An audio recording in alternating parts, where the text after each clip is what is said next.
মারাজি আল্লাহ রাজি, মারাজি আল্লাহ রাজি। কোরআন দেখো না, হাদিস দেখো না, এই পৃথিবীর সব দিলে শোধ হবে না, ঠিক না বন্ধুরা? আর এই পৃথিবীর সব দিলে শোধ হবে না। মা বাবা দোয়া করলে বিপদ আপদ দূর হয় রে, আরে মনের আশা পূর্ণ হয় রে, মনের আশা পূর্ণ হয় রে, সন্দেহ সারা। আরে হাদিস দেখো না, কোরআন দেখো না, এই পৃথিবীর সব দিলে শোধ হবে না। একটু চিন্তা করে দেখুন, নবী ছাড়া উপায় নাই, অলি ছাড়া উপায় নাই, দিন লাগে মন না দেয়া। এবার নাম্বার 2, عن أبي هريرة رضي الله عنه قال قال رسول الله صلى الله عليه وسلم إن الله عز وجل لا يرفع الدرجة لعبد الصالح في الجنة فيقول يا ربي يا ربي أن لي هذه فيقول في استغفارك قال بك। এই হাদিসটি ইমাম বাইহাকী বর্ণনা করেছেন, এই হাদিসটি ইমাম দারাদুল সুয়ুতি বর্ণনা করেছেন, এই হাদিসটি ইমাম তাবরানী বর্ণনা করেছেন। তিনটি হাদিসের কিতাবের হাওলা বলা হচ্ছে একজন ব্যক্তি, আমার নবী বলেন লা ইয়ারফাউ দারাজাতা লিআবদিস সালিহিন, যখন একজন বান্দা জান্নাতে যাবে, একজন বান্দা জান্নাতে যাবে, জান্নাতে যাওয়ার পর ওই ব্যক্তির মর্যাদা আগের চেয়েও আরো দ্বিগুণ করে দেওয়া হবে। জোরে বলুন সুবহানাল্লাহ। এক ব্যক্তি, এক আমলদার ব্যক্তি জান্নাতের উচ্চ মাকাম লাভ করলেন। লাভ করার পর ওই ব্যক্তি আল্লাহকে বললেন ইয়া রাব্বি আন্না লাকি আন্না লি হাযা, এই মর্যাদা আমি কোথা থেকে পেলাম? তখন আমার আল্লাহ উত্তর দিচ্ছেন,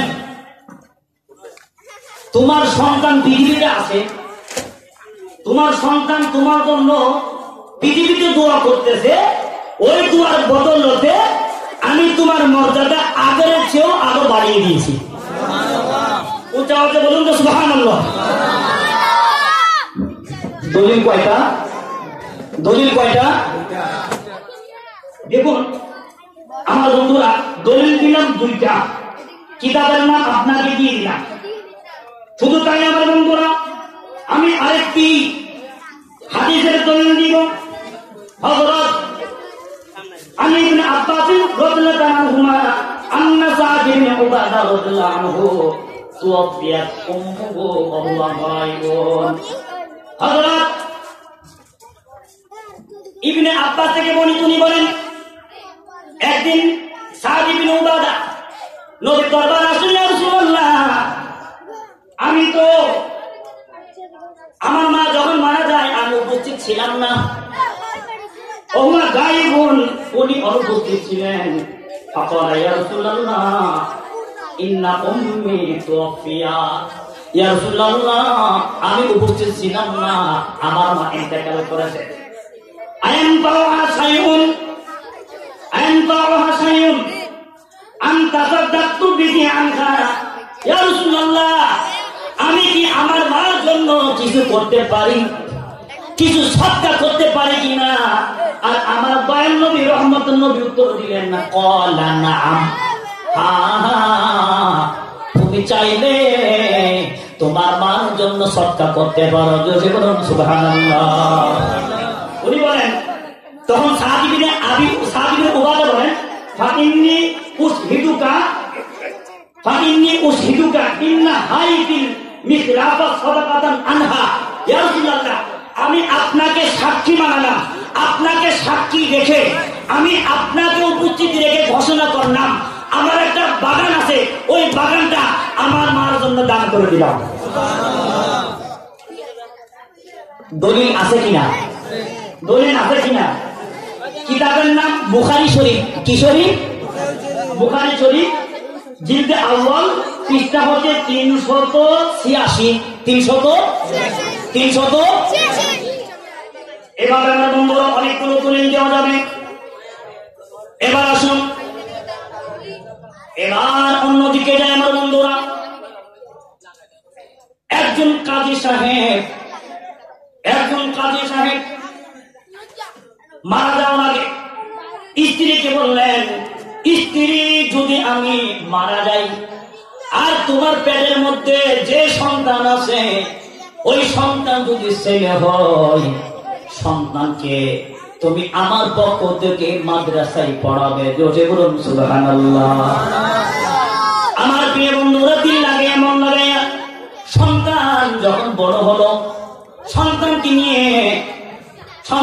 নিয়ে মা হুজুরের কাছে গেলেন।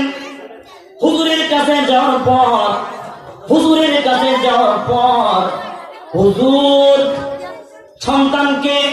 সন্তানের মা বললেন, ওগো হুজুর, এই ছেলেটার বাবা কাজী সাহেব মারা গিয়েছে। মারা যাওয়ার আগে ওসিয়ত করেছিল, যদি তোমার পেটে ছেলে সন্তান হয় ওই ছেলেকে তুমি মাদ্রাসায় দিবে। আর যেহেতু ছেলে সন্তান হয়েছে, তাই আমি আপনার দরবারে এনেছি, আপনি আমার ছেলেকে বিসমিল্লাহর সবক দিয়ে দিন। জোরে বলুন সুবহানাল্লাহ। একথা বলার পর ওই আলেম হুজুর বাচ্চাটিকে সবক দিলেন, বলেন বিসমিল্লাহির রহমানির রহিম। বাচ্চাটিকে বিসমিল্লাহ সবক দেয়া হলো। আর ওইদিকে আমার আল্লাহ আসমানি ফেরেশতাদেরকে ঘোষণা করলেন, ও আমার আসমানি ফেরেশতা, তোমরা কেন বসে আছো? পৃথিবীর জমিনে কাজী সাহেব থাকাকালীন যে সকল পাপের কারণে কাজী সাহেব কবরের মধ্যে আযাব হচ্ছে, কষ্ট হচ্ছে, আর কাজী সাহেবের ছেলে আমি আল্লাহর নাম নিবে, আমি আল্লাহর গুণগান করবে, আমার বিসমিল্লাহ পড়বে, আর আমি কাজী সাহেবকে আযাব দিব, সেটা হতে পারে না। আমার আল্লাহর রহমতের সাগরের মধ্যে ঢেউ খেলা শুরু হয়ে গেল। আমার আল্লাহ ফেরেশতাদেরকে বলে দিলেন, ও আমার ফেরেশতারা, যাও তোমরা গিয়ে ওই কাজী সাহেবকে কবরের আযাব থেকে মুক্ত করে দাও। আল্লাহু আকবার।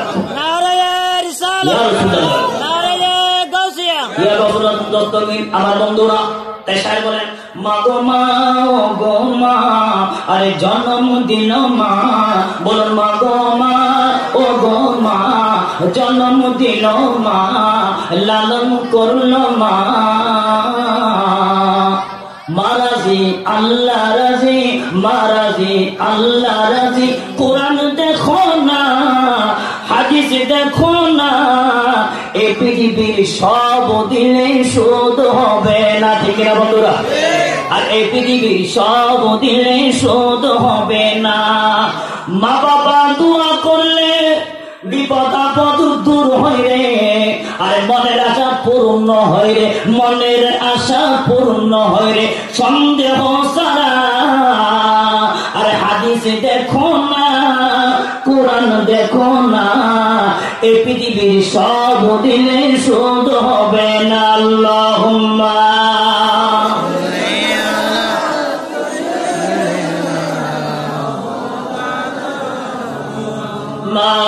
মাদিবানি সাইয়্যিদিনা।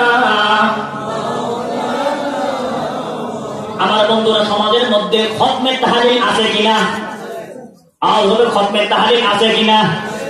খতমে তাহলিল লা ইলাহা ইল্লাল্লাহ, লা ইলাহা ইল্লাল্লাহ, এটা হচ্ছে খতমে তাহলিলের জিকির। কিসের জিকির? আওয়াজ না, কিসের জিকির? এখন দুঃখ লাগে, আমরা যখন খতমে তাহলিল পড়ি তখন একদল আছে বলে যে জায়েজ নাই। কি নাই? উত্তর দেয় না, কি নাই? জায়েজ নাই। আচ্ছা, এখানে কি ডিস্কো ড্যান্সার আছে, গান আছে, ঢোল আছে, তবলা আছে, নাচানাচি আছে?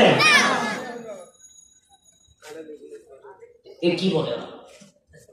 এখানে তো আছে লা ইলাহা ইল্লাল্লাহ, আর লা ইলাহা ইল্লাল্লাহ।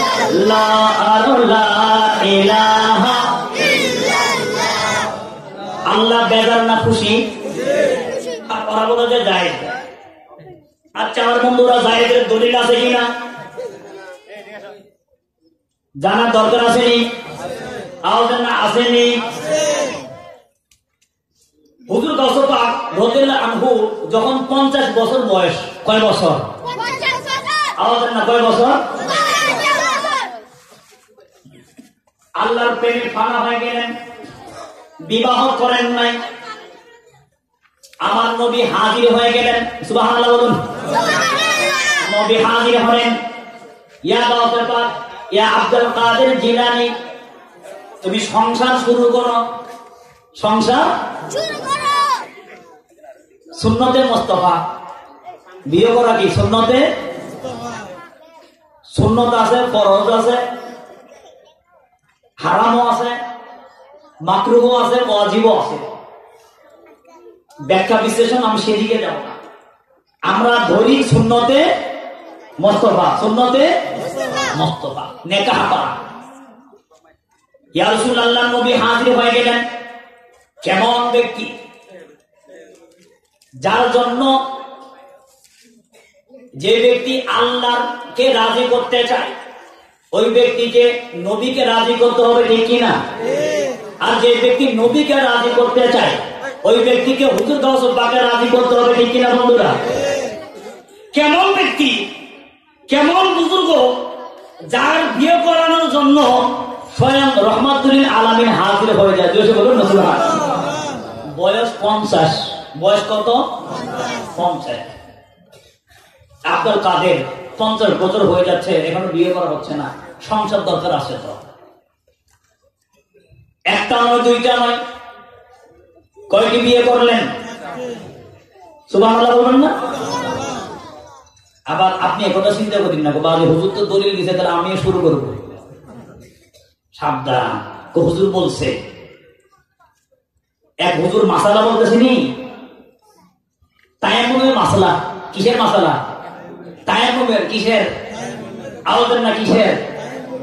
আমার বন্ধুরা কি ঘুম গেছে? কিসের? তায়াম্মুমের মাসালা বলতেছে। তো যখন তোমরা পানি পাবা না, তো তোমরা তায়াম্মুম করবা। কি করবা? তায়াম্মুম করবা। আর যদি মাটিও না পাও, মাটি জাতীয় বস্তুও না পাও, তাহলে মাটি পেয়ালা আছে না, মাটি পেয়ালাতে কি করবা? তায়াম্মুম করবা। কি পেয়ালা বলুন না, কি পেয়ালা? তো একজন মুসল্লি উনি পরে আসছে, পরে আসার কারণে সকালবেলা যখন হয়ে গেছে, মাসালা তো শিখছে, খুব খুশি। একটা মাসালা জেনেছি যে যদি পানি না থাকে, মাটি কিংবা মাটি জাতীয় বস্তু না থাকে, তার মাটি বেড়া দিয়ে কি করা যাবে? তায়াম্মুম করা যাইবে।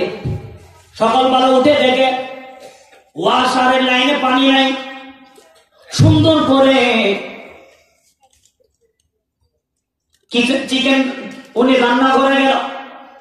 রান্না করে গিয়ে পাতিলতে লইয়া পাতিলের তলা দিয়ে তায়াম্মুম শুরু করে দিল। কিসের তলা? পাতিলের তলা। বন্ধু বান্ধব দেখে বলতেছে, কে বড়া তোর চেহারা এরকম কে? চেহারা বুঝলেন না? মাসাল্লাহ, চেহারা খারাপ। তোর তুই তো ভূত হয়ে গেছিস। চেহারা কিসের মতো? কিরকম কিরকম কিনলে গতকাল সকাল রাত্রে হুজুর মাথাটা বলছিল না, যদি পানি না থাকে, মাটি কিংবা মাটি যাতে বস্তু না থাকে, মাটি ফেলা দিয়ে বলছে তায়াম্মুম করিও, তাই মাটি ফেলা দিয়ে করছি। সে বলতেছে, দাদা তুই তো আগে আসস নাই, তুই আসস পরে। হুজুর তো তোরে ওই পাতিলের যে কালি আছে ওটা দিয়ে তো করতে বলে নাই। ক্লিয়ার? আওয়াজটা ক্লিয়ার? এই জন্য ভালো করে বুঝতে হবে তো, নতুবা আপনি মাথা লাগিয়ে বাজিয়ে দিবেন, অবস্থা খারাপ। কে বলছে? মিলান হুজুর বলছে। আপনিও শেষ, আমিও শেষ, দণ্ড এই দণ্ড। তার মানে বন্ধুরা সাবধান, ওই মাঠে বেড়ানোর মতো করিয়েন না। হুজুর গাউসে পাক 4টি বিবাহ করলেন। কয়টি? 4টি বিবাহ করলেন। 4টি বিবাহ করার পর ওনাকে আল্লাহ 39 জন সন্তান দিলেন। কয়জন? মারহাবা বলবেন না? উচ্চারণ বলুন না মারহাবা। গাউসে মুআজ্জম নূরে হুদা মুখতারে নবী মুখতারে খোদা সুবহানাল্লাহ। গাউসে মুআজ্জম নূরে হুদা মুখতারে নবী মুখতারে খোদা।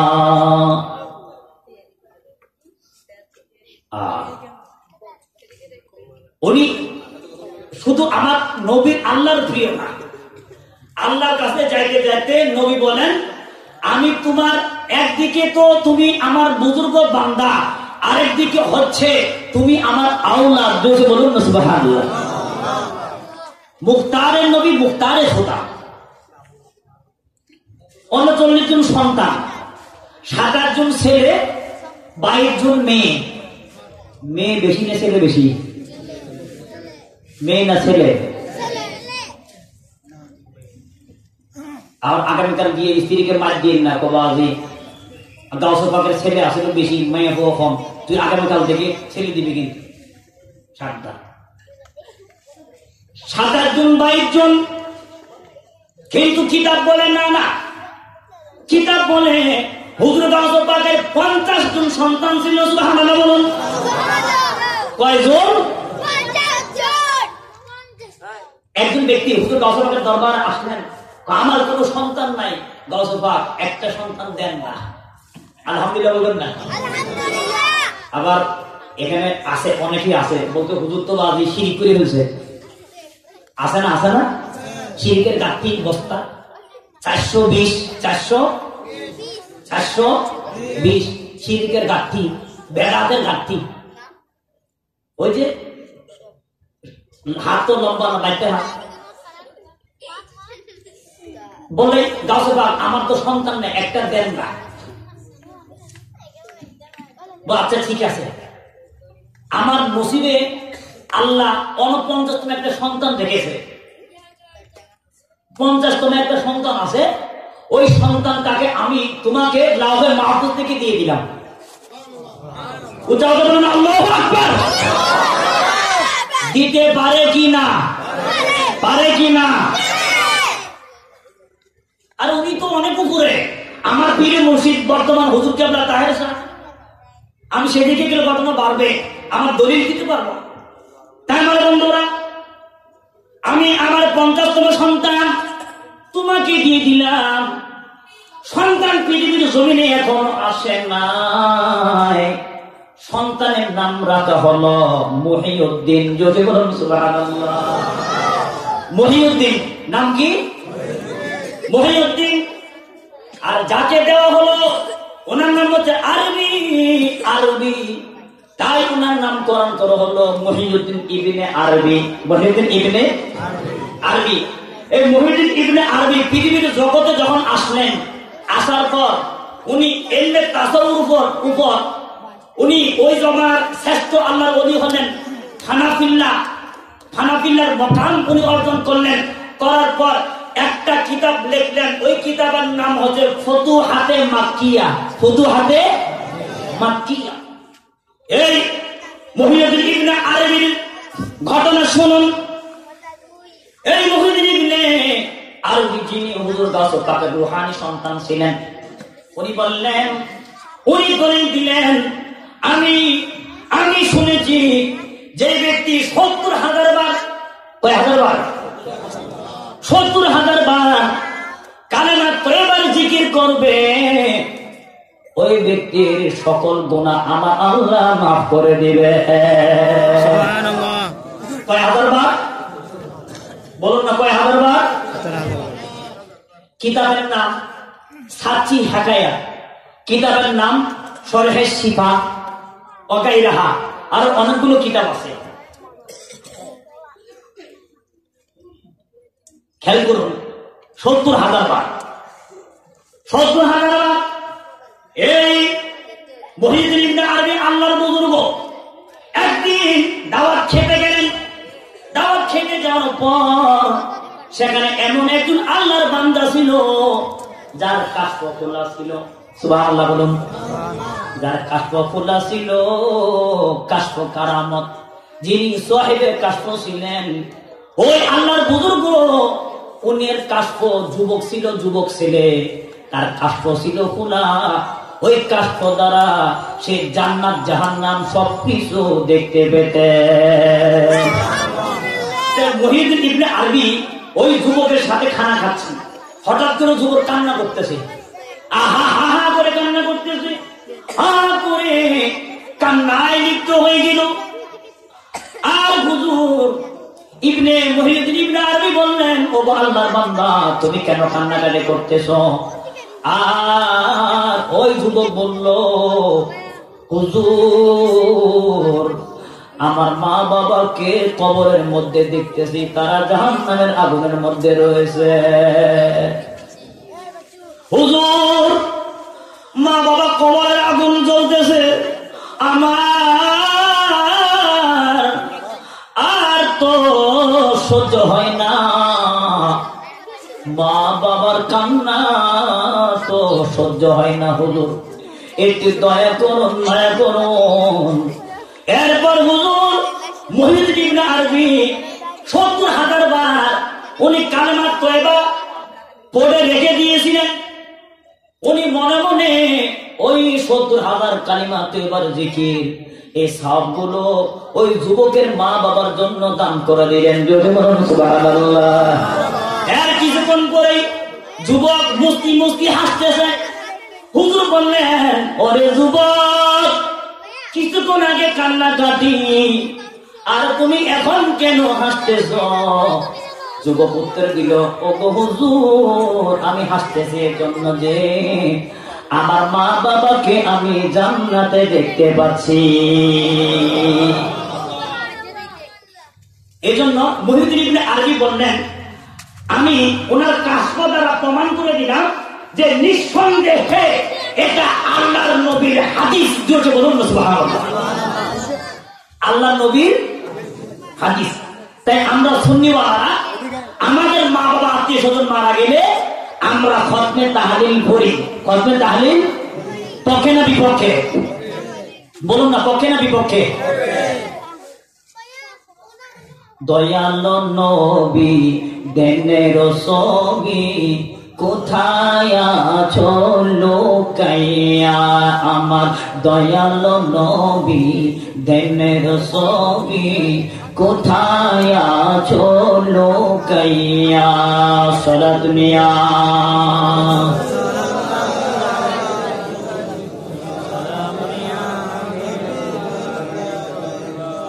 নবীর পাগলেরা দিশেহারা, প্রেম তো মরে না কখনো, প্রেম তো মরে না কখনো। হইলে তুমি প্রেম ভিখারি, চইলা যাও মুর্শিদের বাড়ি। ঠিক না? চইলা যাও মুর্শিদের বাড়ি, মুর্শিদ হবে তোমার আয়না, আরে মুর্শিদ হবে তোমার আয়না, দেখিবা সোনার মদিনা। ঠিক না বন্ধুরা? নবীর পাগল দিশেহারা, প্রেম তো কখনো মরে না, প্রেম তো কখনো মরে না। প্রেম কইরাছেন নবী বলি, খোদার সনে গেছেন মিলি, দিল মাওলা পর্দা খুলি, দিল প্রেমের নিশানা। আর প্রেম তো কখনো মরে না, প্রেম তো কখনো মরে না। নবীর পাগল দিশেহারা, প্রেম তো কখনো মরে না। আমার বন্ধুরা, দিল লাগে এমন লাগে। শুধু তাই নয়, একদিন হুজুর আলী মকাম হুসাইনে কারবালা হাসানুল মুস্তাফার কলেজার টুকরা বাবা গান, উনি একদিন একটি কবরের পাশে দিয়ে হাঁটতেছিলেন। কবরের পাশে দিয়ে হাঁটতেছিলেন, কবরের মধ্যে দেখতে পেলেন কবরবাসী কষ্টে আছে, যারা যন্ত্রণায় দুঃখের মধ্যে আছে, সে হা হা করতেছিল, কবর কষ্ট পাচ্ছে, হাই হাই। আর হুজুর আলী মাকাম মা ফাতেমা জোহরার স্বামী, ওনার সহ্য হলো না, 100 রাকাত নফল নামাজ পড়লেন। কয় রাকাত? আওয়াজ না, কয় রাকাত? 100 রাকাত নফল নামাজ পড়লেন। 3 বার 3টি খতমে কোরআন আদায় করলেন। আদায় করার পর আল্লাহর দরবারে হাত উঠাইয়া দিলেন, আল্লাহ ওই কবরবাসীর কবর আযাব মাফ করে দিন। 3টি খতম দিলেন, 100 রাকাত নফল নামাজ পড়লেন, আল্লাহর দরবারে হাত উঠাইয়া দিলেন। এরপরও দেখলেন কবরবাসীর কবরের আযাব মাফ হয় নাই। জোরে বলুন নাউযুবিল্লাহ। হযরত আলী দোয়া করলে দোয়া ফিরে আসবে, এতে কি মানা যাবে? বুঝে আসে নাই, মানা যাবে? আল্লাহর ওলিগণ দোয়া করতে দেরি, দোয়া কবুল হতে দেরি হয় না। আর হক্কানি আল্লাহর দরবার, ওলিদের দরবার তো আল্লাহর দরবার, ওই দরবারে যে যে নিয়তে যায় ওই নিয়ত কবুল হয়ে যায়। উচ্চারণে বলুন না সুবহানাল্লাহ। কারণ ওনারা হচ্ছে সাচ্চা নায়েবে রাসূল, নায়েবে রাসূল। কুল্লু নবীর ইজাবত, নবীগণ মুস্তাজাবুদ দাওয়াত, ওনারাও মুস্তাজাবুদ দাওয়াত। নবীগণ দোয়া করলে কবুল হয়, ওনারাও দোয়া করলে কবুল হয়। কিন্তু আমার বন্ধুরা, হযরত আলী বেলায়েতের সম্রাট, অলিকুলের সম্রাট, অনেক ক্ষমতার মালিক ছিলেন। 3 বার খতম দিলেন, দোয়া পরিবর্তন হলো না। 100 রাকাত নামাজ পড়লেন, পরিবর্তন হলো না। দৌড়াইয়া নবীর দরবারে হাজির, ইয়া রাসূলুল্লাহ, ইয়া হাবিবাল্লাহ, অমুক ব্যক্তির কবরের মধ্যে আযাব হচ্ছে, আমি আলী সহ্য হচ্ছে না। আর কান্ডারি নবী, দয়াল নবী হযরত আলী বলার পর সঙ্গে সঙ্গে হযরত আলীর সাথে ওই কবরে হাজির হয়ে গেলেন। হাজির হয়ে খুঁজতেছিলেন, দেখে যে কবরে আযাব নাই। সুবহানাল্লাহ বলবেন না? হযরত আলীকে নবী বললেন, ওগো আলী, কোথায় কবরে আযাব? তো নাই, কবরে আযাব নাই। কবরে আযাব হয় নিচে, হযরত আলী দেখে কোত্থেকে? কোত্থেকে? তাই সাহেব বলেন, চশমে রোশন কুঞ্জ খাকে আউলিয়া তাবু বিনি ज़ेबते देता इंतहा सलात मिया।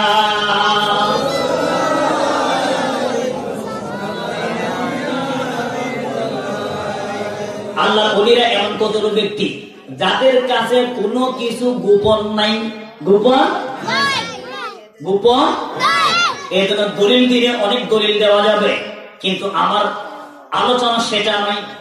আমার বন্ধুরা, আমার নবী বলেন, ওগো আলী, আমি তো দেখতে পাচ্ছি কবরে আযাব নাই। হযরত আলী বলেন, ইয়া রাসূলুল্লাহ, ইয়া হাবিবাল্লাহ, 100 রাকাত নামাজ পড়লাম, 3টি খতমে কোরআন করলাম, কিন্তু কবরে আযাব মাফ হয় নাই। ইয়া রাসূলুল্লাহ, আমি যাতে কবর ভুলে না যাই সেজন্য আমি একটা চিহ্ন দিয়েছিলাম। সুবহানাল্লাহ বলুন। আল্লাহর নবীগণ কি চালাক, একটা চিহ্ন দিয়েছিলাম। ইয়া রাসূলুল্লাহ, ইয়া হাবিবাল্লাহ, আমার চিহ্ন তো এটাই, এই কবরের মধ্যে আযাব হচ্ছিল। সুবহানাল্লাহ। আমার নবী চিন্তায় পড়ে গেলেন। আর আমার আল্লাহ বলেন, ওগো ইয়া রাসূলুল্লাহ, চিন্তার দরকার নাই, জিবরিল তুমি যাও, আমার নবীকে খবর দিয়ে দাও। আল্লাহু আকবার বলেন। জিবরিল তুমি যাও, তুমি যাও, আমার নবীকে বলো ঘটনা কি, রহস্য কি। জিবরিল এসে বললেন, ইয়া রাসূলুল্লাহ, ইয়া হাবিবাল্লাহ, কবরে আযাব হচ্ছিল সেটা ঠিক, হযরত আলী দেখেছেন সেটা ঠিক, 100 রাকাত নফল নামাজ সেটাও ঠিক, ইয়া রাসূলুল্লাহ 3টি খতমে কোরআন আদায় হয়েছিল সেটাও ঠিক। তো সবই তো ঠিক, তো রহস্য কি? রহস্য একটাই, আপনার মুহাব্বতের সাহাবী সিদ্দিকে আকবর, সুবহানাল্লাহ বলুন। সিদ্দিকে আকবর, উনি নামাজ পড়ার জন্য গোসল করলেন, ওযু করলেন, নামাজ পড়ার জন্য উনি গোসল করলেন, ওযু করলেন, গোসল করলেন, ওযু করলেন। ওযু করার পর মাথার চুল আসদাচ্ছিলেন, চিরুনি করতেছিলেন।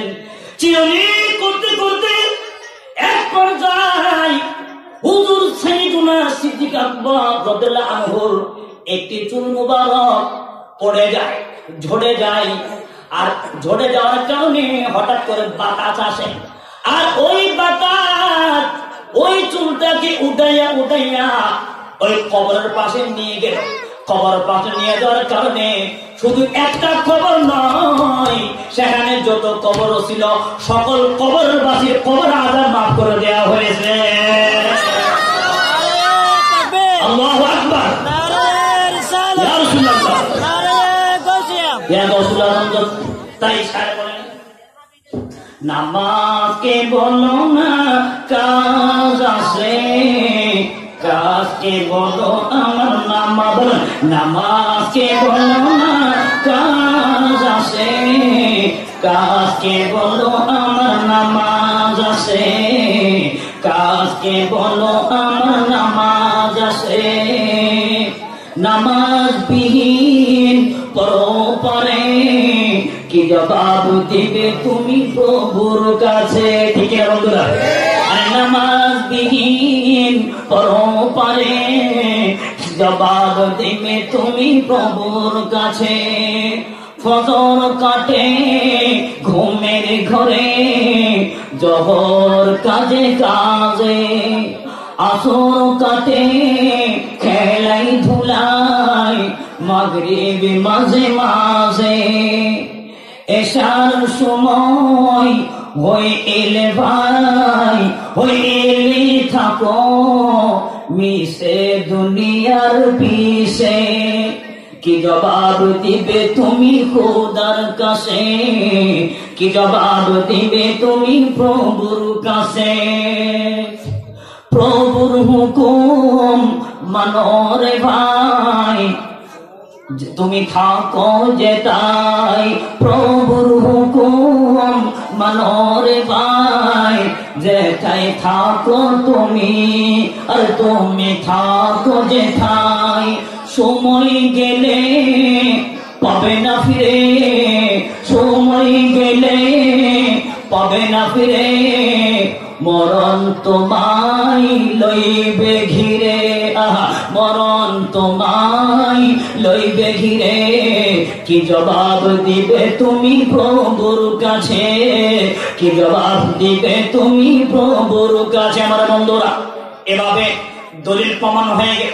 শুধু কুরআন হাদিসের কারণে নয়, একজন আল্লাহর নবীর প্রখ্যাত আল্লাহর নবীর সাহাবী জুয়েল কদর সাহাবী সিদ্দিক আকবর, ওনার একটি পশমের একটি চুলের কারণে একটা কবরবাসী নয়, শত শত কবরবাসীর কবর আযাব মাফ হয়ে গিয়েছে। সুন্দর করে বলেছেন, উলফত মে তেরি ওয়ারিস মে দমদান কো ছুড়া, আবু বকর उमर उस्मान अली नक्शे कदम ते न छुड़ा, और साथ नबी वाक़े पे असरारे मदीना, देखला दे मुझे मंजरे गुलज़ारे मदीना, और देखला दे मुझे मंजरे गुलज़ारे मदीना। खत्मे रसूल फख्रे उम्मम शाहे मदीना, खत्मे रसूल फख्रे उम्मम शाहे मदीना, देखला दे मुझे मंजरे गुलज़ारे मदीना। सलात में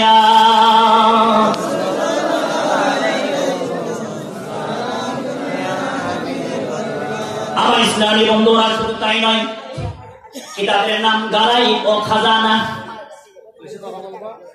ইমামুল ইশক ওয়াল মুহাব্বত আলা হযরত ফাযিল বিন রবি কুদ্দিসা সিরহুল আযীম রাদিয়াল্লাহু আনহু। আমার বন্ধুরা, দিল লাগাইয়া মন লাগাইয়া, দিল লাগাইয়া মন লাগাইয়া উনি বলেন, লাইলাতুল কদরের রাত, লাইলাতুল জুমা, কয়টা বললাম? লাইলাতুল বরাত, লাইলাতুল জুমা, ইয়াউমুল ঈদাইন, ইয়াউমুল আশুরা। কয়টা বললাম? লাইলাতুল বরাত, লাইলাতুল জুমা, ইয়াউমুল ঈদাইন, দুই ঈদের দিন, আশুরার দিন, জুমার রাত, সবে বরাতের রাত। হুজুর সাইয়্যিদুনা আলা হযরত বলেন, পৃথিবীর কবরওয়ালারা, সন্তানেরা, সন্ততিরা, মায়েরা, বাবারা, আত্মীয় স্বজন যারা চলে গিয়েছেন, ওনারা প্রত্যেকের বাড়ি বাড়ি আসে। সুবহানাল্লাহ বলুন। প্রত্যেকের বাড়িতে বাড়িতে আসে, বাড়িতে বাড়িতে আসে, এসে এসে চোখের পানি ফেলে এবং বলতে থাকে, আমার সন্তানেরা, আমার বান্ধবীরা, আমার আত্মীয় স্বজনেরা, আমাদের জন্য একটু দোয়া করো।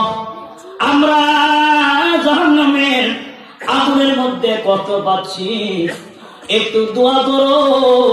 তোমরা দোয়া করলে আমরা নাজাত পেয়ে যাব।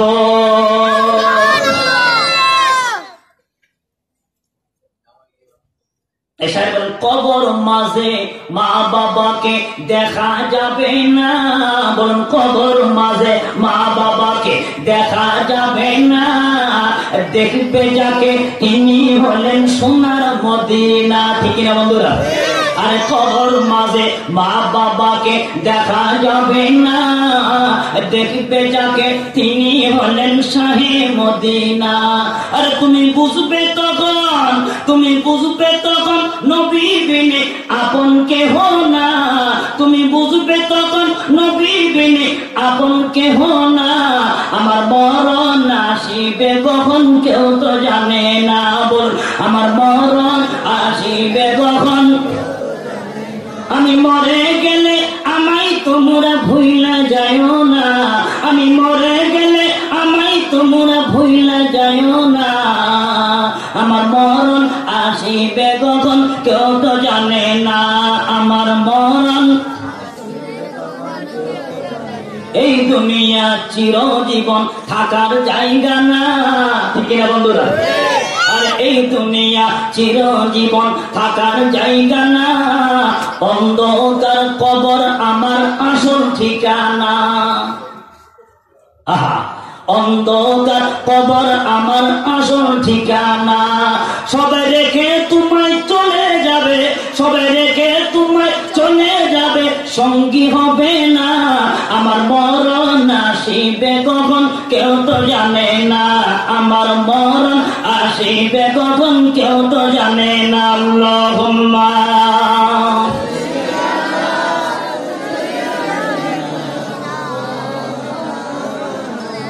ওয়ালা আলি সাইয়্যিদিনা। শুধু তাই না আমার বন্ধুরা, যে ব্যক্তি শুক্রবারের দিন, কিসের দিন?